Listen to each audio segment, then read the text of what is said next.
चलिए दोस्तों नमस्ते, मेरा नाम अर्जुन है और इस वक्त मेरी मौजूदगी जौनपुर मुख्यालय से लगभग 27 किलोमीटर दूर कुल मिलाकर के ग्राम ऊसरपुर दिल्ली का पूरा किराकत में है। और मेरे साथ बातचीत करने के लिए एक शानदार सख्त सरल व्यक्तित्व के धनी पेशे से अध्यापक रामकृपाल यादव जी हैं। इनसे मैं खास बातचीत जरूर करूंगा, लेकिन उससे पहले आपके मन में ये प्रश्न आ रहा होगा कि आखिर स्वराज समाचार की टीम आज इनसे मुलाकात करने इनके आवास दिल्ली का पूरा किराकत में क्यों पहुंची है, आखिर पूरा का पूरा मामला क्या है। दरअसल आपको बताते चलें, एक सामान्य व्यक्ति होने के नाते, हिंदू धर्म दर्शन में आस्था रखने के नाते हम आप अलग अलग देवी देवताओं को जरूर मानते हैं, लेकिन हर किसी के मनन का अस्तित्व जो है वो सिर्फ एक है कि ईश्वर एक है, ईश्वर सिर्फ और सिर्फ एक है। और उसके पारितोषिक के रूप में हमने अनेकों त्यौहार के रूप में, अनेकों विविधताओं के रूप में ईश्वर को स्वीकार किया है।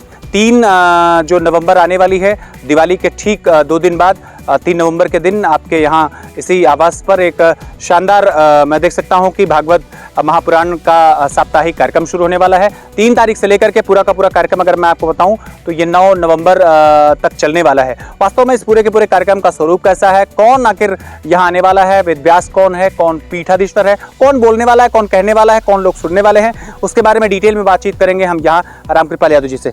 सबसे पहले सर आपका बहुत बहुत स्वराज समाचार पर स्वागत करते हुए एक सवाल के साथ शुरुआत करेंगे।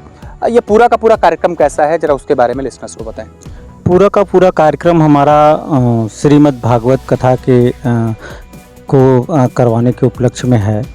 और भगवान की कृपा है कि हम ये चाहते हैं कि हमारे गांव के और हमारे जितने भी इष्ट मित्र हैं सभी लोग हिंदू धर्म के इस सांस्कृतिक इस पावन ऐतिहासिक और संगीतमय भागवत महापुराण की कथा को सुने और अधिक से अधिक संख्या में वो लोग हमारे यहाँ उपस्थित होकर इसका अनुश्रवण करें और इससे लाभ लें। यही हमारे मन में एक विचार आया था और इस विचार के उपरांत हमने जो है भागवत कथा का आयोजन किया है। अच्छा, एक चीज़ मैं और आपसे जानना चाहूँगा, चूँकि अभी मैं जो पढ़ पा रहा था वो साप्ताहिक कार्यक्रम 1 सप्ताह के आसपास का है। कार्यक्रम के बारे में ज़रा डिटेल में बताएं, कब से ये शुरू होगा और कब तक ये कुल मिलाकर के समाप्त होने वाला है। भागवत कथा हमारे यहाँ 3 नवंबर से 9 नवंबर तक महाराज जी के मुखार बिंदुओं से भागवत कथा का आयोजन रहेगा और वो चलेगा। और 10 नवंबर को भंडारा का आयोजन है, उसमें सभी को जो है कि प्रसाद भागवत कथा के बाद दिया जाएगा। अच्छा, कई सारे आचार्य हैं, कई सारे व्यास हैं जो अपनी कथाएं कहते हैं। मर्यादा पुरुषोत्तम श्री राम का सबसे सुंदर वर्णन अगर हमको आपको देखना हो तो मुझे लगता है कि डॉक्टर कुमार विश्वास साहब कर लेते हैं। बजरंगबली का बहुत अच्छा अगर कोई विश्लेषण कर लेता है तो आप सुनते होंगे बाबा बागेश्वर धाम वाले, वो भी बहुत बढ़िया कर लेते हैं। ऐसे साध्वी जी हैं, ऐसे तमाम लोग अलग अलग तरीके से हिंदू धर्म के प्रचार प्रसार में लगी रहती हैं। आपके यहाँ जो कथावाचक हैं वास्तव में वो कौन आने वाले हैं? हमारे यहाँ जो कथावाचक आने वाले हैं वास्तव में ये मथुरा वृंदावन से ही आ रहे हैं, आचार्य दिलीप कृष्ण भारद्वाज जी महाराज। और ये वास्तव में बहुत ही प्रकांड विद्वान हैं और इनसे मिलने के बाद सबको ये लगेगा कि नहीं, हम जिसके मुखारबिंद से भागवत सुन रहे हैं वास्तव में ये दिव्य अलौकिक हैं। और इनसे जब भी मैं कई बार मिला हूँ तो इनके जो भी भागवत कहने की शैली है या जो भी जिस तरह से ये कहते हैं वो अद्भुत तरीके से है।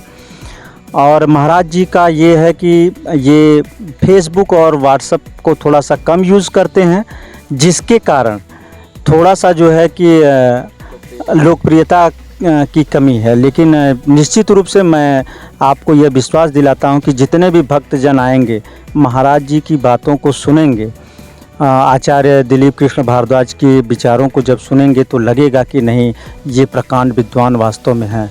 धरती पर ऐसे ऐसे भी विद्वान पड़े हैं जो फेसबुक और मीडिया को बहुत लाइक नहीं करते हैं। अच्छा, एक चीज़ और जानना चाहूँगा। अब तरह तरह की चर्चाएं रहती हैं, लेकिन मेरा अपना व्यक्तिगत मानना ये है, ऐसे कई कार्यक्रम हमने भी अपने इस पेशे में कवर किए हैं, ये समझ में आता है कि जब कोई ऐसे आयोजन जो भगवान को केंद्रित करके हों, चाहे मर्यादा पुरुषोत्तम श्री राम को हों, चाहे कन्हैया को लेकर के हों या किसी को लेकर के हों, जिस जगह पर ऐसे कार्यक्रम होते हैं, जिस किसी के आवास पर ऐसे कार्यक्रम होते हैं, पूरे गांव में एक सकारात्मकता का माहौल बनता है, पूरे गांव में एक ऊर्जा की एक नई द्युत गति मिलती है। आपको अपना अनुभव आपका कैसा लगता है? क्या नई ऊर्जा इस गांव को फिर से मिलने वाली है? जी बिल्कुल, जब से हम इस कार्यक्रम को अपने मन में संकल्प किया है, धारणा किया है, जिससे भी मेरा थोड़ा बहुत जैसे मन में हिचकिचाहट या उससे नहीं बात करेंगे ऐसा कुछ था। तो जब से मैं आयोजन किया हूँ निश्चित रूप से मैं उसके भी घर गया जिससे मैं नाराज़ रहता था और जिससे मैं बात भी नहीं करता था, मैं उसके यहाँ भी गया। और अभी मैं निमंत्रण आपको बता दूँ आपके माध्यम से कि जिसके यहाँ मैं नहीं कभी जाता था उसके यहाँ भी मैं गया, आशीर्वाद लिया और उससे भी मैंने ये निवेदन किया कि आप लोग आइए और भगवत कथा का आयोजन है उसको सुनिए। तो ऐसा मन में भाव आता है, इसमें एक रूपता आती है, भगवान की निश्चित रूप से कृपा होती है। और मेरे मन में ये विश्वास भी है कि जो भी लोगों के मन में कटता है छोटी छोटी चीज़ों को लेकर, उस द्वेष को भूलकर इस कथा का श्रवण करें। और इसी उद्देश्य के फलस्वरूप मैं अपने मन में यह संकल्प करके यह कार्यक्रम भी करवा रहा हूँ। अच्छा, एकदम लास्ट में आपसे ये पूछना चाहेंगे, बहुत सारे ऐसे लोग होंगे जिनके पास आप पहुंच नहीं पा रहे हो या फिर किसी तरीके से वहाँ पहुंचना संभव नहीं हो पा रहा होगा। अंत में ऐसे तमाम भक्त जो कम से कम आपके गांव के नहीं, आपके क्षेत्र के नहीं, दूर दराज के हैं, उनसे क्या आग्रह करना चाहेंगे?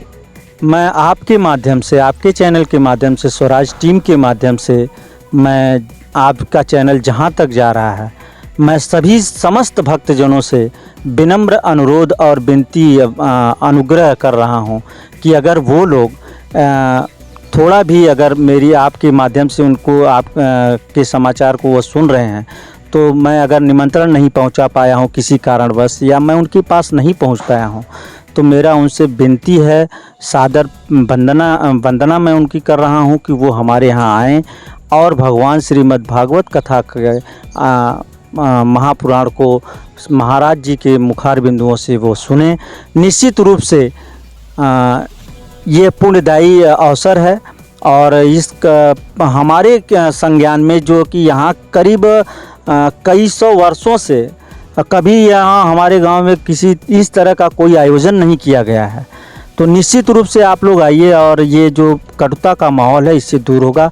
और मैं स्वराज टीम का विशेष रूप से आपका बहुत हार्दिक धन्यवाद और आभार प्रकट करता हूं कि मेरे एक बार कहने के बाद आप आए।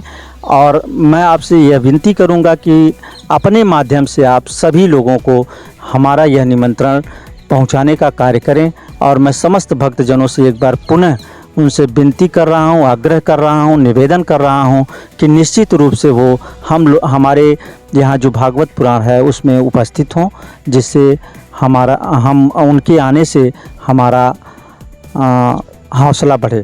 स्थान उसरपुर, दिल्ली का पूरा, तारीख 3 नवंबर से लेकर के 9 नवंबर तक एक शानदार और एक बेहतरीन कार्यक्रम यहाँ होने वाला है। और आप सभी से निवेदन है कि आइए, जुड़िए, मिलिए। नमस्कार।